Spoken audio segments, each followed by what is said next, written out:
lot of people are just kind of breaking down, and they don't see any other out. And for some, you get to the point where suicide's the only answer.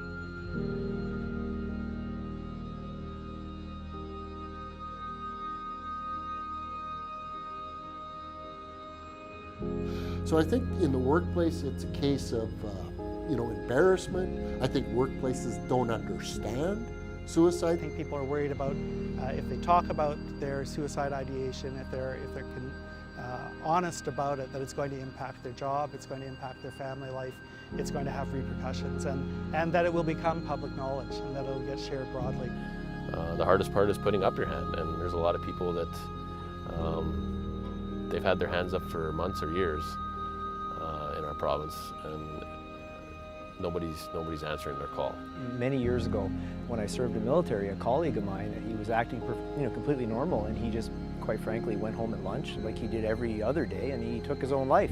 And that's something that haunted me, because I was always trying to figure out, how can you just appear that everything's fine and everything's well, and then do that? If I saw you sitting at your desk and your leg's sticking out sideways because it's broken, I'm not going to come over and clap you on the back and say, great job, carry on. I'm going to say, you need to get yourself to a doctor and get some help, because you're broken.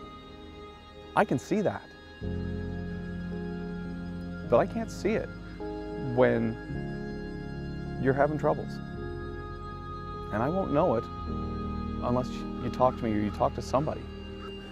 I didn't think about these calls for years, and all of a sudden I couldn't sleep, and then I was waking up with dead bodies draped across my body.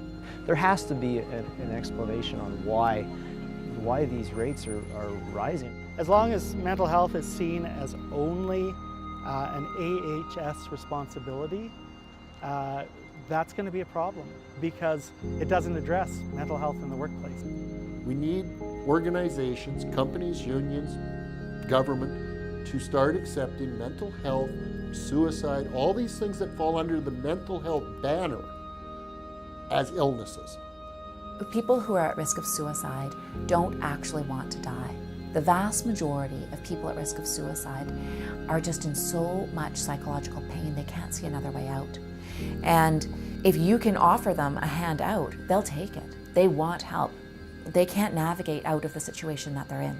The more that we can get people connected in feeling a part of something that can generate hope, that's often the first step. There's no vaccine for what we go through, but we can address it.